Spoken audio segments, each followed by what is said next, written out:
In recalling the stalwarts of India's freedom struggle, there is one name integral to the movement for sheer earnestness, single-minded commitment, depth and breadth of contribution, and making words into deeds.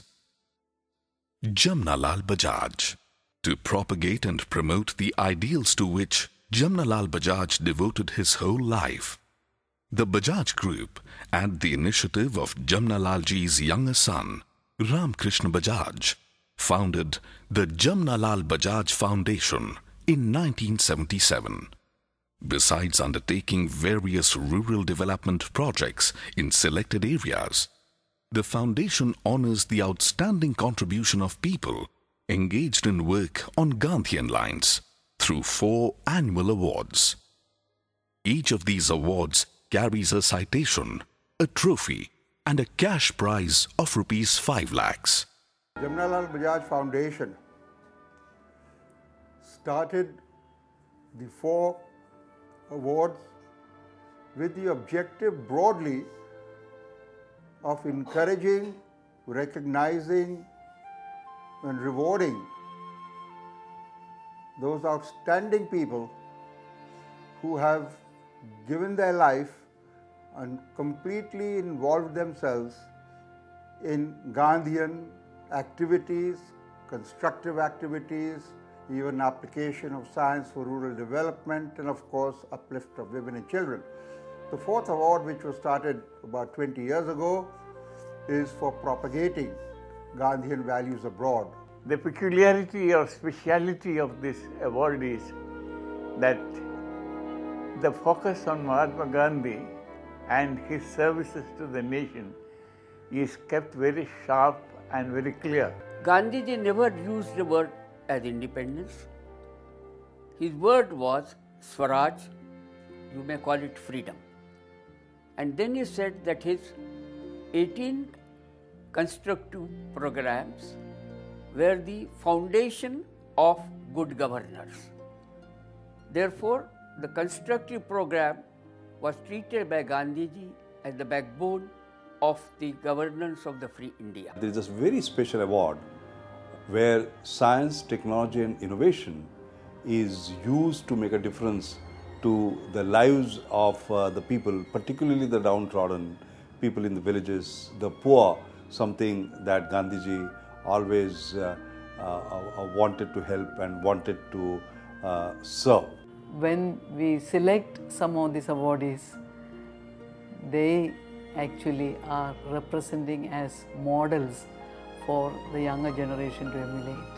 I think it has got a multiplier effect when you look at the contribution it has made over the years. Gandhiji is my role model and my hero, and I'm delighted that the Jamnalal Bajaj Awards wants to propagate the idea of Gandhiji in India and abroad.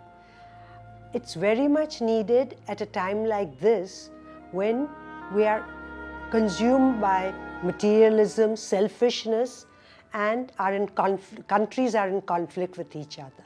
Over the years, the Jamnalal Bajaj Awards have come to be respected as the most coveted ones in their fields. This is amply reflected in the multidimensional work of the recipients, the eminence of the members of selection panels, as also the stature of the chief guests who presented the awards in the years gone by. The Jamnalal Bajaj Awards are thus a fitting tribute to Gandhiji and the man he adopted as his 5th son. The recipients of the 2010 Jamnalal Bajaj Awards are Shri Chunibhai Vaidya, Shri Chewang Norphel, Srimati Shakuntala Baidyo, and Professor Lea Diskin.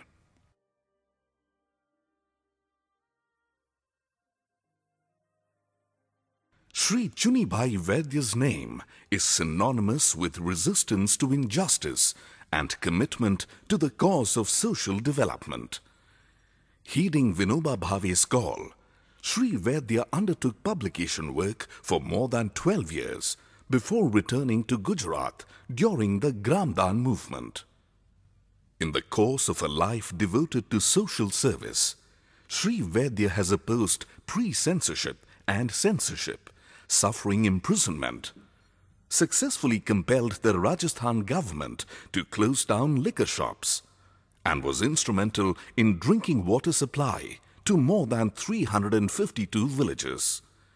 He has got canals desilted and constructed underground check dams, irrigating more than 8,000 acres of land. From 1997 till recently, Sri Vaidya's activities have spanned a wide spectrum. He has successfully opposed MNC Cargill's advent in Gujarat, opposed a mega port project at Umargaon, demanded legal action on conversions, directed hundreds of crores of rupees to affected villages during the Kutch earthquake through Gram Swaraj, succeeded in getting 20,000 acres of land given freely to 7,000 beneficiaries, organized a 30,000-strong procession to support prohibition. He is the author of several books, notable among them being Assassination of Gandhi, Fact and Falsehood, which has sold over 1 lakh copies till date. Sri Chunibhai Vaidya is presently running a movement to have a law enacted to the effect that natural resources belong to society and not to the government. Sri Chunibhai Vaidya, at 92, is a true Gandhian and continues to be a symbol of hope for millions of people in and around Gujarat.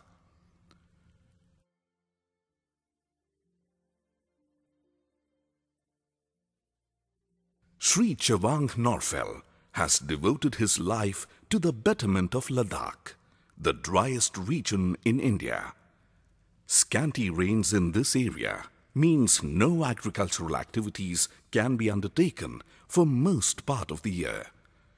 Sri Chewang Norphel's ingenuity lies in proposing artificial glaciers as a substitute for dams. He is better known as Ladakh's Glacier Man, who makes artificial glaciers in winter so that villagers can get water in summer for their fields. The genesis of the innovation came from the fact that the little water in the mountain streams generally goes waste in winters because no crops are possible. Sri Norphel realized that this water could be diverted to a convenient spot with the help of pipes. Mud bunds are made at intervals on the hillside to enable water accumulation. These artificial glaciers are low cost and require only local labor. Sri Norphel's technology has been a boon for many of the villages in addressing the acute water scarcity for agriculture and other human needs.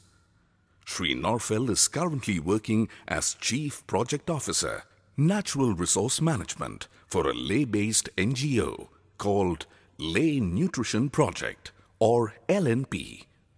There is scarcely a village in Ladakh where he has not made a road, a culvert, a bridge, a building, or an irrigation system. Sri Norphel's artificial glaciers have received worldwide recognition and are now widely accepted as a model for developed countries. He has received numerous awards for his technological innovation, including a mention in the Limca Book of Records in 2006.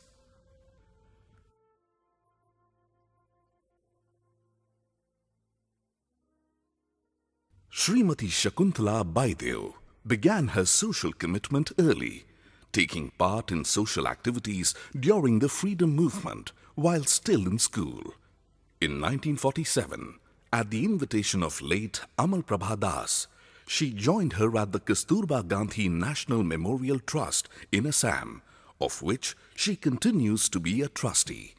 She was closely associated with Vinobaji, traveling into the interiors with him, interpreting his lectures from Hindi to Assamese, and leading the Maitri Ashram on the Assam-Arunachal border, which he founded. At the time of the Chinese aggression in 1962, Srimati Baideo organized Shanti Sena activities on the international borders.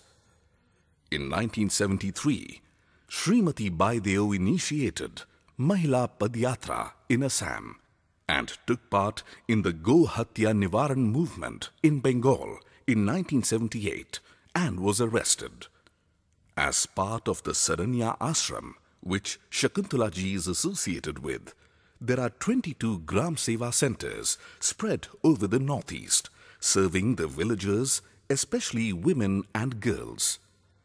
Nai Talim, literacy, balwadis, yarn spinning and weaving, and Prakritik Chikitsa are the main activities.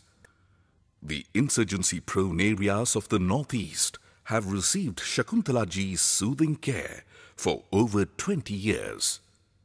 During the severe communal conflagration in Assam in 2008, she toiled day and night to bring peace and harmony. Today, at the age of 91, Srimati Shakuntala Baideo continues to work 12 hours a day, exemplifying service and devotion to the cause of women and child upliftment.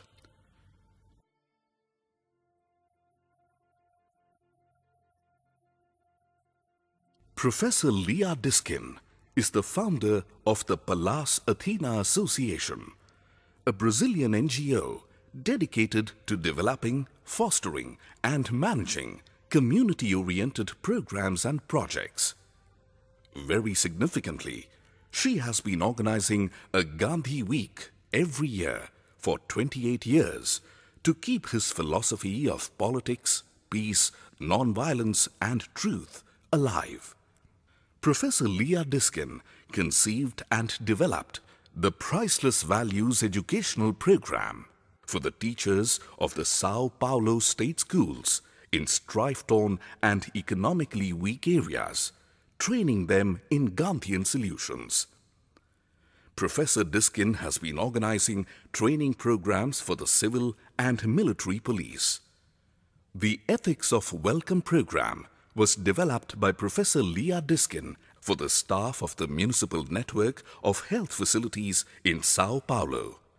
The Peace in Action program was started in association with UNESCO in 2003 for teachers, principals, and other education professionals to foster a culture of peace in their communities. She runs a program for adolescents called the Young Apprentice Program. The Gandhi Network was created in 2004 by Professor Diskin, where 1,500 participants attended as representatives of over 500 Brazilian cities. Under the Pallas Athena International Seminars, Brazilians interact directly with foreign scholars, contributing to building a culture of peace and non-violence. Professor Lea Diskin has been keeping alive the legacy of Gandhiji and continues to be an outstanding symbol of Gandhian solutions in Brazil.